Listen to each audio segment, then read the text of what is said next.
रामभो, तुम कह को खाली पीली भगवान रामचंद्र की तरह बातें करते हो। मैं बोलता हूं अपने को बोनस देने का उनका बिल्कुल इरादा नहीं है।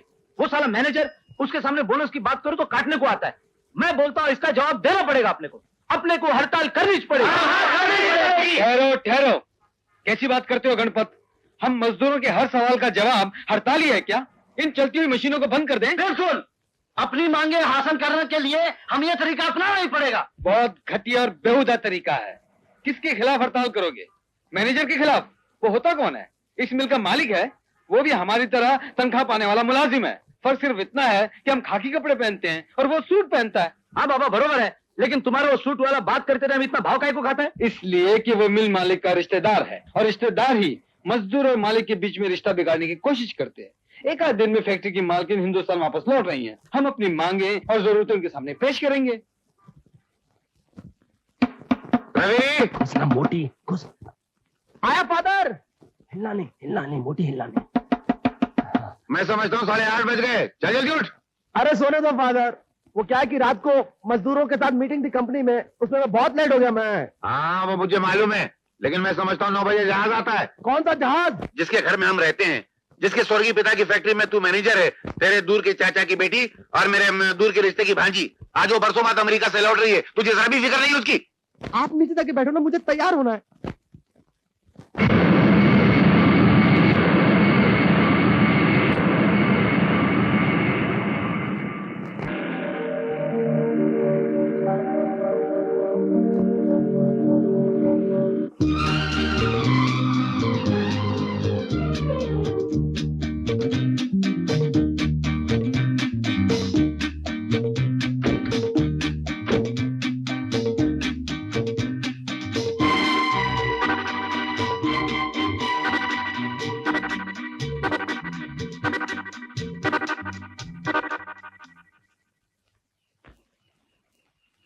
अरे यहाँ बैठा तो बीड़ी पी रहा है, देखा नहीं मालकिन आ गई। अरे बाप रे, मालकिन? हाँ मालकिन। अरे मैंने तो समझा अपना रवि बाबू रोज की तरह किसी छोकरी को लेकर आए।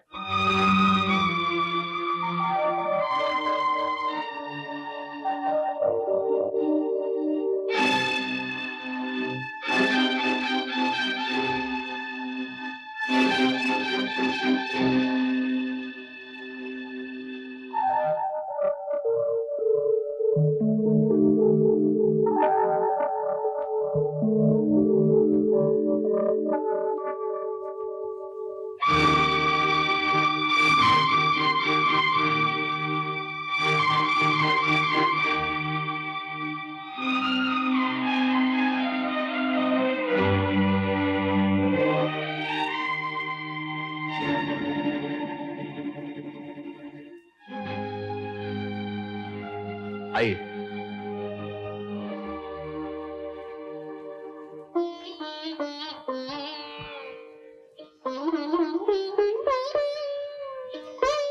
अंकल। हाँ बेटी। एक फूलों के हार की कीमत क्या होगी? 10-15 रुपए। क्या हमारी फैक्ट्री इतने नुकसान में चल रही है? पिताजी की तस्वीर के लिए एक हार खरीदने को पैसा नहीं रहा। रवि, एक फूलों की हार की कीमत कितनी होती है? 10-15 रुपए। तो क्या हमारी फैक्ट्री इतने नुकसान के घेर में चल रही कि एक हार खरीदने को पैसे नहीं रहे तुम्हारे पास? ऐसी कोई बात नहीं है सीता देवी। हर रोज इन हाथों से फूल चढ़ाता हूँ इस तस्वीर पर।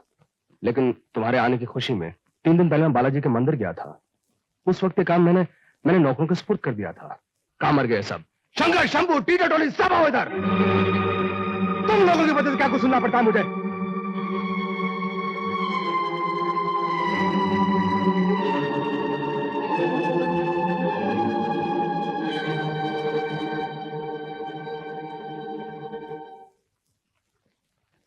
अंकल। हाँ हाँ हाँ बेटी।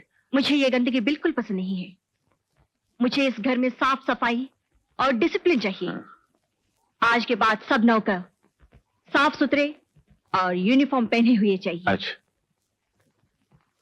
अंकल, हाँ वो जो बाहर बैठा बीड़ी पी रहा है, मुझसे नौकरी से छुट्टी कर दीजिए। अच्छा। Attention, stand at ease. Attention, stand at ease. Attention, stand at ease. Attention, stand at ease. अबे हाथ हाथी गेंडे वैसे की औलाद म्यूनसिपालिटी के इंजन मेरे पैर की चटनी बना दिया। अबे तेरी आंख में नीचे देखने का गियर नहीं है क्या? आप तो बोला है कि परेड करने के टाइम पे नीचे नहीं देखा बोल के। अबे वो भूत के डराने वाले हैवान, रूस अमेरिका को झगड़ा करने के लिए एटम बम की क्या जरूरत है? तो उसको खींच के मार दे, आधी दुनिया उड़ जाएगी। अब खा कसम दोबारा मेरे पैर पे पैर नहीं रखेगा। मैं कसम खाता हूं। तेरी माँ ने तेरे को 9 महीने पेट में कैसे रखा होगा? लगता पहले दिन ही तू उसके पेट से टपक गया होगा। अरे बुलडोजर, तू खड़ा खड़ा मुंह क्या देख रहा है? उठा ना। अबे तू मेरे पैर के नीचे हाथ रख के ऊपर हाथ पकड़।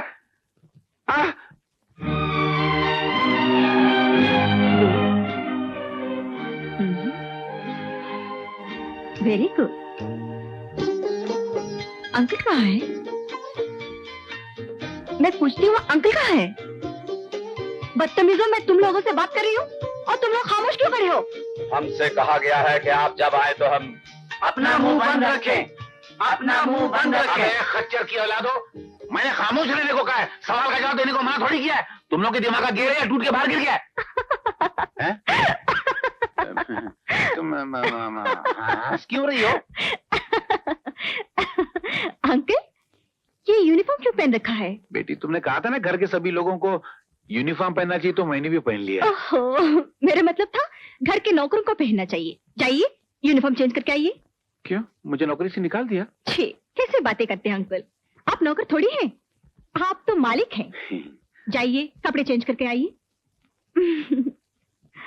बेटी ये अच्छा दिखता है। मैंने सुबह आईने में देखा तो मेरे को ऐसा लगा मेरे को नजर लग जाएगी, तो मैंने फौरन काला टीका लगा लिया। अंकल ज्यादा मत हंसाइए, ये तो नौकरों के कपड़े हैं। आपको तो हमेशा सूट पहनना चाहिए।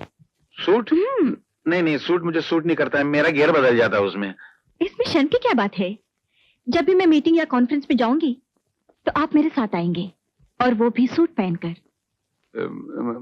मैं अंगूठा छाप वहां के क्या करूंगा? रवि आएगा ना तुम्हारे साथ? वो तो आएगा, लेकिन आपको भी साथ में चलना पड़ेगा। जाइए।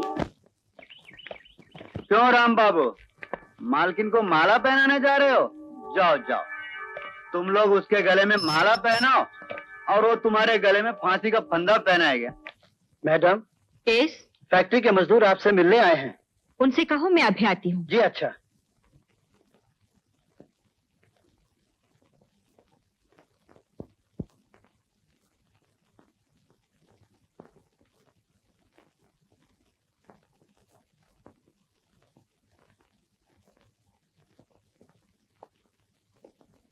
सीता,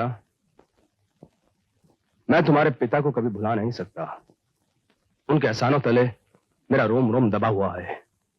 तुम उनकी बेटी हो, तुम्हारे दिल में जो उनके लिए प्यार है उसे भी कोई मिटा नहीं सकता। लेकिन आज जो मैं बात तुम्हें बताने जा रहा हूं वो तुम्हें शायद नहीं मालूम। ना ही तुम्हारे पिता बीमार थे और ना ही उनकी उम्र इतनी ज्यादा हो गई थी कि उनका साया हम लोगों के सर से इतनी जल्दी से उठ जाता। ये मजदूर जो बाहर खड़े हैं वही तुम्हारे पिता की मौत के कारण है। तुम्हारे पिताजी ने इन मजदूरों के लिए क्या कुछ नहीं किया। उन्हें नौकरों की तरह नहीं, बच्चों की तरह रखा। उनकी जरा सी तकलीफ पिताजी उनके घर पे पहुंचाया करते थे। लेकिन इन मजदूरों ने तुम्हारे पिताजी को बहुत तंग किया। तनख्वाह, इंश्योरेंस, बोनस, दिवाली का खर्चा, होली का खर्चा, इतना सब करने के बावजूद भी इन्होंने तुम्हारे पिताजी को हड़ताल की धमकी दी। गाड़ी के आगे लेट गए, घेराव किया, गालियां दी, मुर्दाबाद के नारे लगाए। अंकल एक जज्बाती इंसान थे, उनसे सदा बर्दाश्त न हुआ और उनको दिल के दौरे पड़ने लगे। फिर भी ये लोग बाज ना आए और आखिर अंकल को मौत की नींद सुला के ही छोड़ा। ये मजदूर लोग समझते हैं कि जिस घर में हम रहते हैं, जिन गाड़ियों में हम बैठते हैं, जो खाना हम खाते हैं, वो उनके खून पसीने की कमाई है, जो सिर्फ उनको मिलनी चाहिए। अब मालिक उनको पगार देता है, बोनस मंगाए देता है, जो भी देता है वो समझता है कि धरकर देता है। क्योंकि मशीनों का जो बटन है वो मजदूरों के हाथ में। उन लोगों से कहो कि मेरा घर है, मिलना है तो ऑफिस में आके मिले। मालकिन बहुत बिजी है इस वक्त, किसी से मिल नहीं सकते। मालकिन बरसों के बाद हिंदुस्तान लौटी हैं, इसलिए ये हार पहनाकर उनका स्वागत करना चाहते हैं। उन्हें इस 2 टके के हार की कोई जरूरत नहीं है। Now don't waste my time, please go. Thank you. क्यों, पहना है माला? लाओ यार लाओ, अपने पुराने साथी को पहनो माला। जा रहे हो?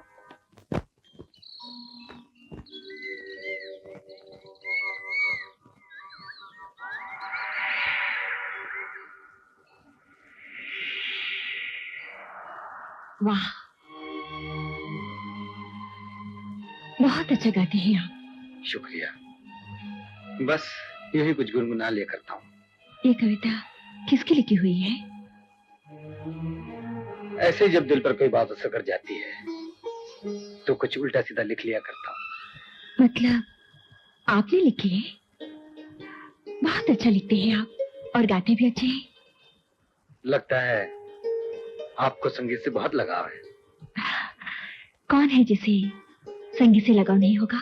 मैं पूछ सकता हूँ कि आप कौन है? बस यूं समझ लीजिए कि मैं संगीत की पुजारी हूँ। और आप? मेरे बारे में यूं कह लीजिए कि मैं संगीत के पुजारियों का पुजारी। आप यहाँ हर सुबह आते हैं? जी, अक्सर आया करता हूँ। आपके गीत का बहुत बहुत शुक्रिया। Bye bye.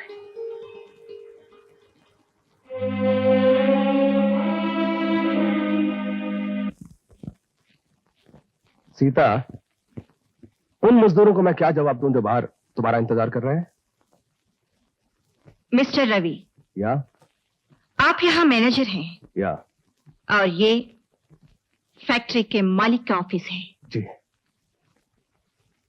Mind your manners. अब I am sorry madam, I am extremely sorry. Madam, आज तक मैंने आपको दूसरे रूप में देखा है। आज पहली मर्तबा मैंने आपको मालिक की कुर्सी पर बैठे हुए देखा है। अब आइंदा ऐसी गलती नहीं होगी। आई am extremely sorry madam. That's all right. Madam, आज आप दिन भर ऑफिस के कामों में बिजी रहेंगी, तो मैं उन मजदूरों को क्या जवाब दूं जो आपसे मिलना चाहते हैं? वही पुराने घिसे पीटे सवालात पूछकर आपके लिए दर्दसर बनना चाहते हैं। अब मैडम, क्या ये ठीक रहेगा कि अगर मैं उनसे ये कह दूं कि आज आप ऑडिटर और अपने लीगल एडवाइजर से मिल रही हैं, इसलिए आपका उनसे मिलना नामुमकिन रहेगा? हाँ। Thank you madam. आज उनसे मिलना नामुमकिन है? सिर्फ आज ही नहीं, तुम सब लोगों का हर एक दिन का मिलना उनसे नामुमकिन है। उनका कहना है कि ऐसी कौन सी बात है जो तुम सब लोग मिलकर उनसे कहना चाहते हो। कोई फैक्ट्री की समस्या है या और कोई प्रॉब्लम है तो मैनेजर को उनसे नहीं। मेरी एक बात और कान खोलकर अच्छी तरह से सुन लो कि बड़े लोगों से ऐसे नहीं मिला जाता कि मुंह उठाए और चल दिए। उनका एक एक मिनट कीमती होता है। उनसे मिलने के लिए पहले अपॉइंटमेंट लेना पड़ता है। अपॉइंटमेंट? अब ये नौबत आ गई है कि मजदूर को मालिक से मिलने के लिए अपॉइंटमेंट लेना पड़ेगा।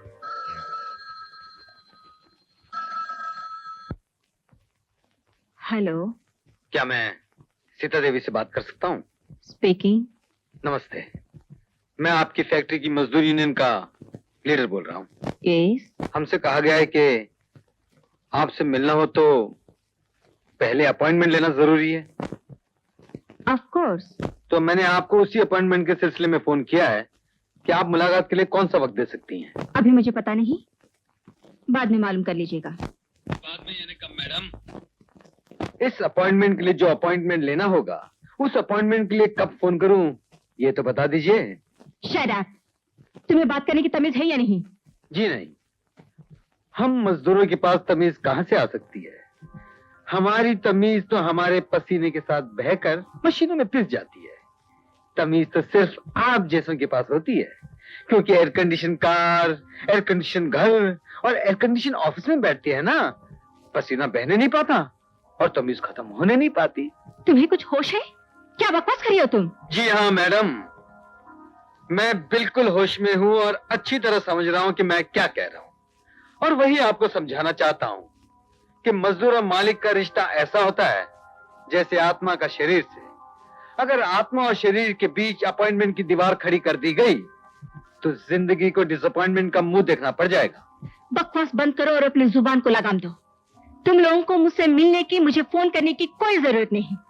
तुम्हारे लिए इतने ही कहना काफी है कि मैं मालिक हूँ और तुम मजदूर हो। अगर तुम्हें कुछ कहना है तो मैनेजर से कहो, मुझसे नहीं। आइंदा ख्याल रहे। That's all.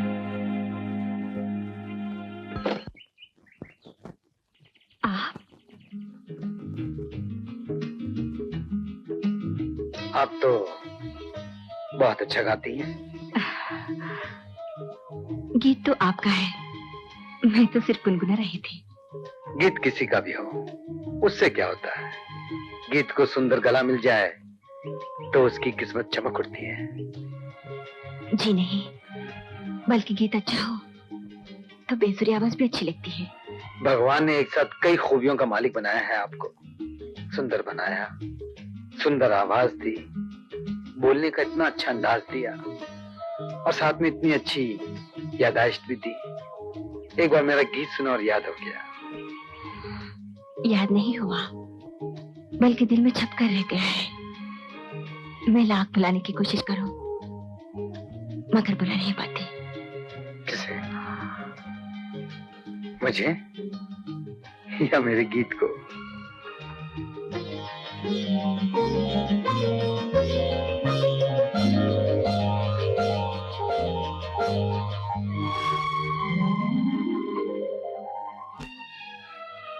भगवान ने एक साथ कई खूबियों का मालिक बनाया है आपको। सुंदर बनाया, सुंदर आवाज दी, बोलने का इतना अच्छा अंदाज दिया और साथ में इतनी अच्छी याददाश्त भी दी।